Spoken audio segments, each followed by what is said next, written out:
Hello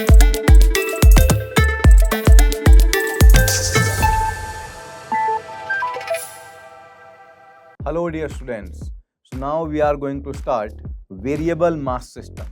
variable mass system में क्या होता है कि एक ऐसा सिस्टम होगा जिसमें या तो मास कंटिन्यूअसली ऐड हो रहा होगा या फिर मास वहां से कंटिन्यूअसली निकल रहा होगा। जैसा कि आप यहाँ देख पा रहे हैं कि रॉकेट प्रोपल्शन, रॉकेट में गैसेस को, फ्यूल को बर्न किया जाता है और वो रॉकेट से बाहर निकलता है। उसके थ्रस्ट के कारण रॉकेट फिर ऊपर मूव करता है। तो चलिए देखते हैं इसमें हम किस तरीके से फोर्स वगैरह कैलकुलेट करेंगे। सो यहाँ पर आप देख पा रहे हैं, मैंने कंसिडर किया ये मेरा एम मास का एक सिस्टम है जो कि वी नॉट वेलोसिटी चल रहा था और उसमें फिर एक स्मॉल डीएम मास का एलिमेंट आकर ऐड हुआ, जिसके बाद टोटल मास बन गया एम प्लस डीएम और वेलोसिटी हो गई वी नॉट प्लस डीवी। अब ऐसा नहीं कि ये एक ही डीएम मास आकर ऐड हुआ है, ये डीएम मास के छोटे छोटे एलिमेंट कंटिन्यूअसली इसमें ऐड होते जा रहे हैं, या फिर ऐसा भी हो सकता है कि इससे वो निकलते जा रहे होंगे। तो अगर इसमें ऐड होते जा रहे हैं तो सिस्टम का मास कंटिन्यूअसली बढ़ेगा और अगर इससे निकल रहे हैं तो सिस्टम का मास कंटिन्यूअसली कम होता जाएगा। नाउ लेट्स सी कि इस सिचुएशन को हमें कैसे सॉल्व करना है। तो यहां सबसे पहले हम लिखेंगे change in momentum, that is in final momentum minus initial. Final आप देख पा रहे हैं M plus D M total mass, final velocity minus initial momentum, ये सिस्टम का है और वो स्मॉल एलिमेंट का। अब जब इसको सॉल्व करेंगे हम तो दोनों को मल्टीप्लाई कर दिया, आगे कैलकुलेशन करेंगे तो ये हमें मिल गया m into D V minus D M V minus V naught. v is the velocity of small element and v naught is the velocity of system. तो इसको dp by D T differentiate कर देंगे तो force मिल जाएगा m dv by D T minus V naught into D M by D T. तो ये हमारे पास एक फॉर्मूला बन गया कि अगर एक वेरिएबल मास सिस्टम है तो उस पर हम एक्सटर्नल फोर्स कैसे सॉल्व कर सकते हैं। जब कांस्टेंट मास वाला सिस्टम होता है तो वहां एक्सटर्नल फोर्स वगैरह सॉल्व करने के लिए हम न्यूटन सेकंड लॉ अप्लाई करते हैं। यहां पर क्या किया जाएगा, F external equals to M into A minus we relative into D M by D T. आप कहीं और किसी जगह देखेंगे तो शायद आपको ऐसा मिल जाए ये फॉर्मूला लिखा हुआ, जो यहाँ मैंने निगेटिव साइन यूज किया है, हो सकता है वहां पर पॉजिटिव साइन हो। तो मैं आपको बता दूं वो केवल इतना होगा कि उन्होंने हो सकता है डेरिवेशन ये मान के किया हो कि सिस्टम में से मास निकल रहा है।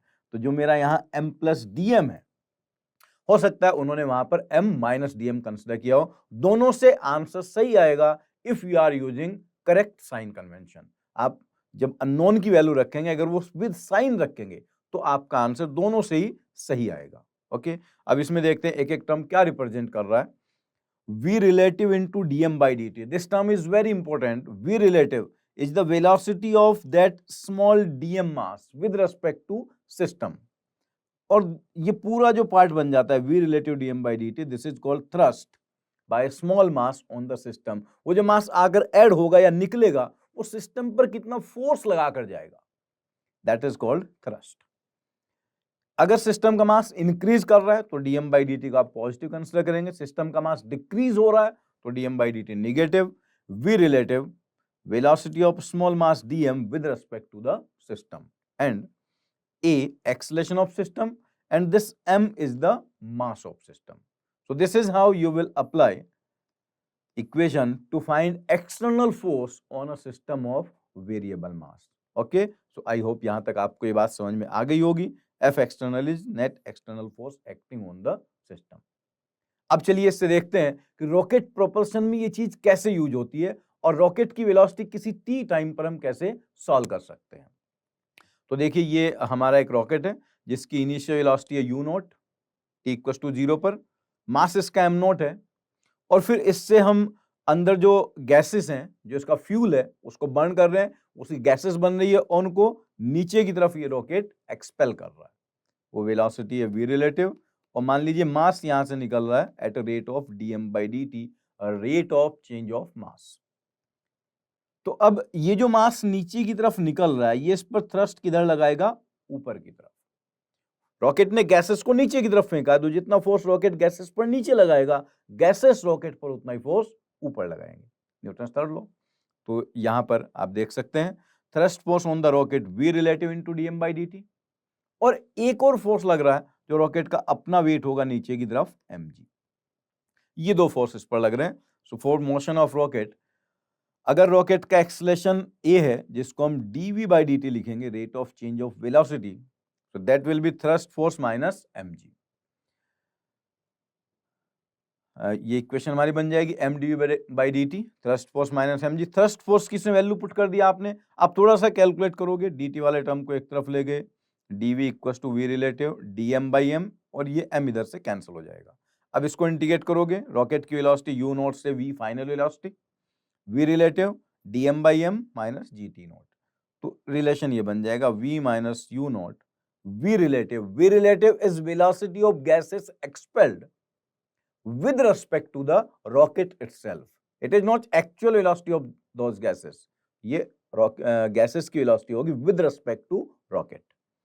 माइनस gt, अब v को इस तरफ ले आओ, u नॉट को, तो किसी t टाइम पर रॉकेट की वेलोसिटी हमें ये मिल जाएगी, v equal to u naught minus gt plus v relative into ln m/m not.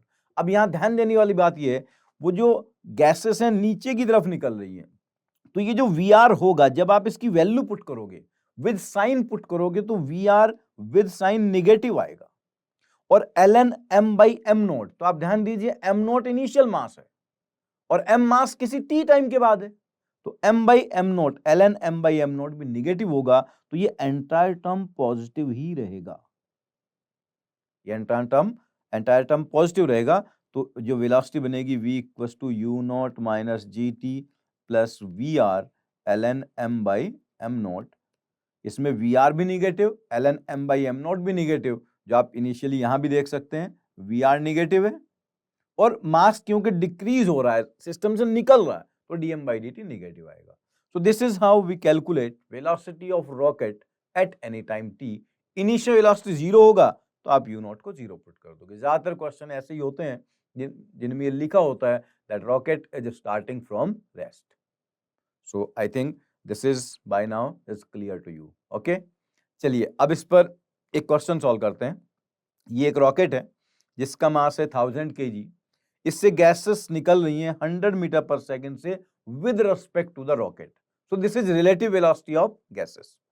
हमें बताना है find out minimum rate of ejection of gas to lift the rocket from the ground.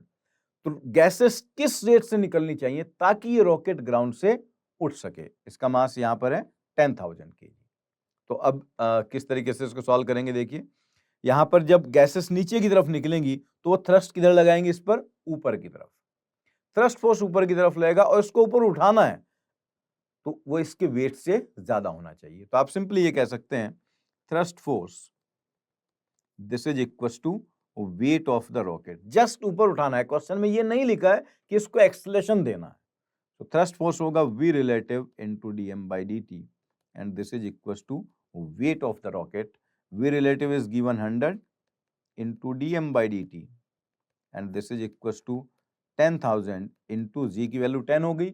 अगर question में 9.8 लिखा होगा तो आप वही कंसीडर करेंगे। एग्जाम में ये क्लियरली मेंशन होता है what is the value of g। तो ये 100 कैंसिल हो जाएगा and dm/dt this will B 1000 kg पर सेकेंड। एक सेकेंड में गैसेस का इतना मास निकलना चाहिए, तब जाकर ये रॉकेट ऊपर उठना स्टार्ट करेगा, मतलब इसका ऊपर उठने की कंडीशन में आएगा, थ्रस्ट फोर्स वेट को बैलेंस कर पाएगा। ओके, अब एक और क्वेश्चन देखते हैं। इसमें आपको दिखाया गया a toy truck of mass m moving with speed v during snowfall. तो इसमें बर्फ गिर रही है और ये बर्फ ट्रक में गिर रही है अल्फा kg पर सेकेंड से, साथ साथ simultaneously snow is coming out from the truck at rate of beta kg पर सेकेंड। तो इसके बॉटम में कहीं पर होल हो गया होगा, उससे वो आइस निकलने भी लगी है। तो हमें बताना है इसको कांस्टेंट वेलोसिटी चलाने के लिए कितने फोर्स की जरूरत होगी। तो देखिए ये सिचुएशन है, स्नोफॉल हो रहा है, इसमें अल्फा kg पर सेकेंड से बर्फ बढ़ती जा रही है और साथ साथ यहां से निकलना स्टार्ट हो गया। Now we have to calculate external force. तो अब देखते हैं इसको कैसे सॉल्व किया जाएगा। देखिए इसमें क्या होगा, जब ये जो सिस्टम है इसका मास है कैपिटल M और मान लीजिए v वेलोसिटी से मूव कर रहा है, ठीक है। तो अगर ये v वेलोसिटी से मूव कर रहा है तो अब इस पर एक्सटर्नल फोर्स जो होगा F external, this will be equals to m into dv by dt minus v relative into dm by dt। अब dm बाई dt यहां दो यूज होंगे, एक तो अल्फा केजी पर सेकेंड से इसमें आइस भरती जा रही है और यहां से बीटा केजी पर सेकेंड से बाहर भी आ रही है। तो सो F external this will B m into dv by dt, dv by dt is the acceleration और वेलोसिटी हमें कांस्टेंट रखनी है, तो ये तो जीरो हो गया। अब देखो जो ऊपर से आइस गिर रही है उसके लिए आप सोचो ट्रक किस डायरेक्शन में चल रहा है, एक्स एक्सिस में, और ये आइस निकल की एक्स एक्सिस में वेलोसिटी जीरो है। सो रिलेटिव वेलोसिटी क्या होगी, जीरो माइनस वी, तो with negative sign zero minus V, and this dm by dt will be positive because it is coming in the truck alpha. अब जो मास यहां से निकल रहा है, जो आइस निकल रही है वो ट्रक के अंदर से निकल रही है, ट्रक उस टाइम v स्पीड से चल रहा है, तो ये भी कितने से निकलेगा, v से। सो जो निकलने वाला पार्ट है उसकी रिलेटिव वेलोसिटी जीरो हो गई और dm by dt बीटा बन गया। So external force on the truck that will be alpha into v. Vector form में भी लिख सकते हो, मैग्नीट्यूड अल्फा वी न्यूटन होगा और उसी डायरेक्शन में अप्लाई करना पड़ेगा जिस डायरेक्शन में ट्रक मूव कर रहा है। तो जो फोर्स हमें लगाना पड़ रहा है वो केवल इस कारण लगाना पड़ रहा है कि यहां से जो आइस भर रही है इसके कारण तो थ्रस्ट आया, लेकिन जो आइस इससे निकल रही, जो स्नो इससे निकल रही है उसके कारण कोई थ्रस्ट नहीं आया। और क्यों नहीं आ पाया, क्यों नहीं आ पाया, क्योंकि जो स्नो इस ट्रक से निकल रही है उसकी वेलोसिटी वही है जो ट्रक की वेलोसिटी है, इसलिए thrust force v relative dm by dt क्या बन गया, जीरो। Clear, okay. चलिए एक और क्वेश्चन देखते हैं, एक बढ़िया क्वेश्चन।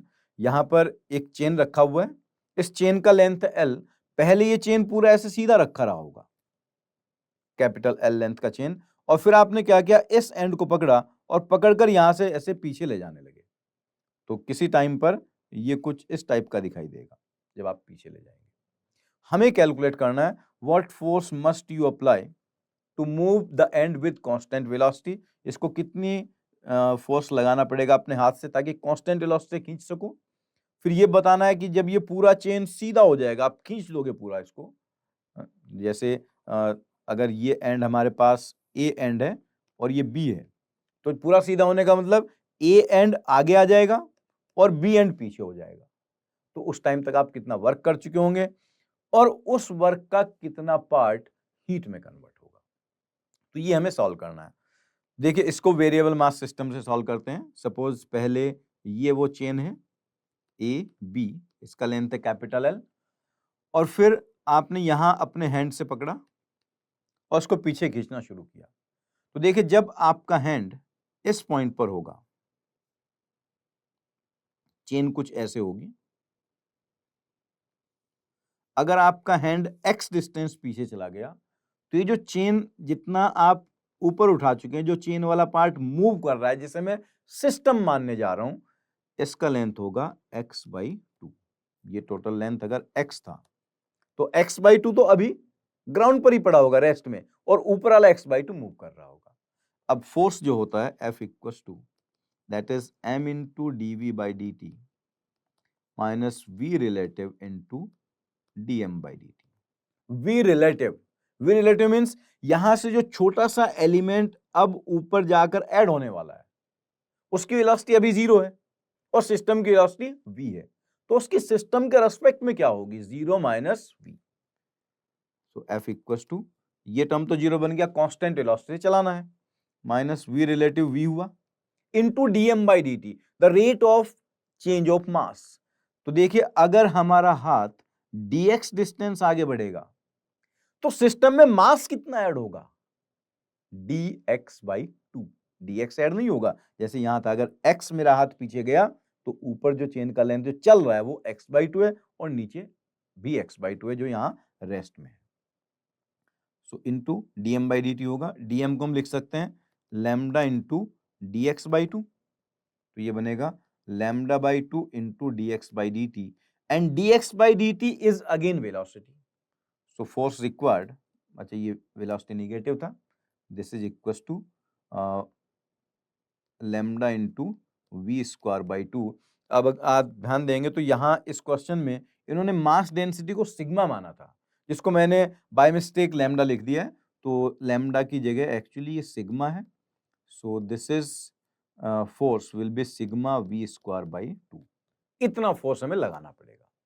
सेकंड पार्ट में क्या पूछा कि पूरा सीधा करने में कितना वर्क करना पड़ेगा। तो देखिए, जब मेरा हाथ x डिस्टेंस चलता है तो ऊपर जो चेन सीधी होती है वो x/2 ही होती है। तो अगर मुझे इस पूरी L लेंथ को खींचना है तो मेरे हाथ को कितना चलना होगा, 2L। क्योंकि आप इमेजिन करो कि जब ये टोटल लेंथ L है, ये टोटल लेंथ है L, A यहां है और B यहां है, तो जिस टाइम पर मेरा हाथ यहां आ चुका होगा तो उस टाइम पर तो ये L/2 ही फोल्ड हुआ होगा। अगर उस पूरे L लेंथ को स्ट्रेट करना है तो टोटल मेरे हैंड को कितना चलना होगा, 2L, and I am applying constant force sigma v square by 2। So work done by me will be F into displacement 2L, that is sigma v square into L, इतना होगा। अब पूछा गया कि हीट कितनी प्रोड्यूस होगी, तो heat क्यों प्रोड्यूस हुई होगी, जितना मैंने वर्क किया वो सारा एनर्जी में कन्वर्ट नहीं हो पाया। तो heat will be work done minus change in kinetic energy. देखिए वर्क डन हुआ सिग्मा वी स्क्वायर एल, और काइनेटिक एनर्जी क्या होगी, half m v square, m कितना, sigma L into v square. So heat produce will be sigma v square L by 2। जितना हमने work किया है उसका आधा पार्ट किस में चला गया है, हीट में, और आधा पार्ट हमारा काम आया इसको स्ट्रेट करने में। ठीक, आधा पार्ट काइनेटिक एनर्जी में चला गया और आधा पार्ट हीट में चला गया, जो वर्क हमने किया था। क्लियर, यहां तक बात समझ में आ गई। एक और क्वेश्चन देखते हैं, बड़ा अच्छा क्वेश्चन है, इस टाइप का आपको कम मिलता है जहां टॉर्क वगैरह सॉल्व करना हो। ये जो सिस्टम बना हुआ है इसमें हमने दो पुली लगाई हुई है जो चेन को ऊपर v स्पीड से खींच रहे हैं, और इसके ऊपर सैंड गिरता जा रहा है at a rate of mu kg पर सेकेंड। तो आपको इसमें बताना है what is the minimum torque required to transport the sand, what is the velocity of belt, ये कितने वेलोसिटी चलेगा और मिनिमम टॉर्क कितना लगाना पड़ेगा। तो आप देखिए जो सैंड पार्टिकल यहां गिरा होगा वो ऊपर तक पहुंचने में कितना टाइम लेगा, L/V। तो इस पर टोटल टी टाइम में कितना सैंड किसी टाइम में इसके ऊपर होगा, that will B mu into L/V। ये दिया ना म्यू kg पर सेकेंड, तो टी टाइम में इतना सैंड यहां पर आ जाएगा। अब अगर एक्स ऊपर की तरफ फोर्स F लग रहा है और नीचे सैंड का वेट होगा mg साइन अल्फा। अब यहां वेरिएबल मास सिस्टम की आप इक्वेशन लगा दो। वेरिएबल मास सिस्टम की इक्वेशन क्या बनेगी, F minus mg sine alpha, constant velocity चलाना है तो acceleration 0 minus v relative, relative किसकी वेलोसिटी किसके रेस्पेक्ट में, velocity of small mass with respect to system. अब स्मॉल मास की तो इधर वेलोसिटी 0 है और सिस्टम की v है, तो ये बन गया minus v into dm/dt। dm/dt कितना है, दैट इज म्यू। अब देखिए इसको आगे थोड़ा सा अगर आप सॉल्व करेंगे तो ये बनेगा F minus mg sine alpha equals to, ये बन गया था हमारा पीछे mu into v. So this is equals to mu into v. So net force will be mg sine alpha plus mu v. आप m की वैल्यू पुट कर दो इसमें, m हमारा आया था L/V into mu g sine alpha plus mu v, ये बनेगा। और हमें कैलकुलेट करना है मिनिमम टॉर्क, तो उसके लिए फोर्स ही मिनिमम होना चाहिए। अगर आप इसको डिफरेंशिएट करोगे dF/dV that depends on v, तो ये बन जाएगा mu g sine alpha into L minus 1/v square plus mu equals to 0। dF/dV को 0 पुट कर दो तो यहां से v की वैल्यू आपको मिलेगी under root GL sine alpha. इतना स्पीड से आप बेल्ट को चला सकते हो, और इतना स्पीड से चलाने के लिए टॉर्क कितना लगाना पड़ेगा, पहले फोर्स आप कैलकुलेट कर लोगे, v की वैल्यू इधर पुट करके इस इक्वेशन में F की वैल्यू आएगी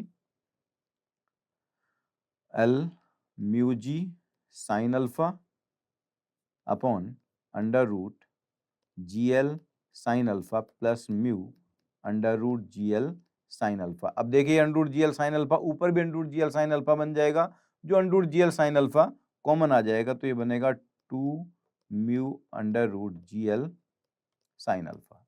ये फोर्स की वैल्यू आ गई।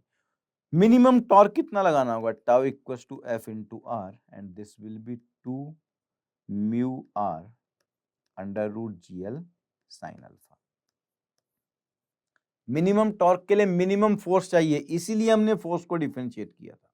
उससे वेलोसिटी मिल गई, इतनी वेलोसिटी से आप बेल्ट को चला सकते हो और कम से कम इतना टॉर्क आपको लगाना पड़ेगा। तो आई होप कि अब आपको ये बात समझ में आ गई होगी कि वेरिएबल मास सिस्टम की जो इक्वेशन हमारे पास होती है, जो इक्वेशन हमने यहाँ पर यूज किया, F external equals to m d v by D T minus mu into v relative. V relative is velocity of small mass with respect to system and v relative क्या है, velocity of small mass with respect to system, mu is rate of change of mass. Okay तो आगे मैं आपको 2 question और दे रहा हूं जिसमें ये भी वेरिएबल मास सिस्टम का है, इसका आंसर भी गिवन है, ये आप ट्राई करना ताकि आपकी प्रैक्टिस हो सके कि किस तरीके से वेरिएबल मास सिस्टम के क्वेश्चंस को सॉल्व करना है। One more question is there जिसमें हीट, वर्क और फोर्स सब कुछ कैलकुलेट कराया गया, आंसर्स आर गिवन हियर। तो ये 2 क्वेश्चन आपको प्रैक्टिस के लिए दिए गए हैं एंड आई होप कि आपको वेरिएबल मास सिस्टम में एक्सटर्नल फोर्स कैसे सॉल्व करना है ये अब ठीक से समझ में आ गया होगा। Okay, thank you very much.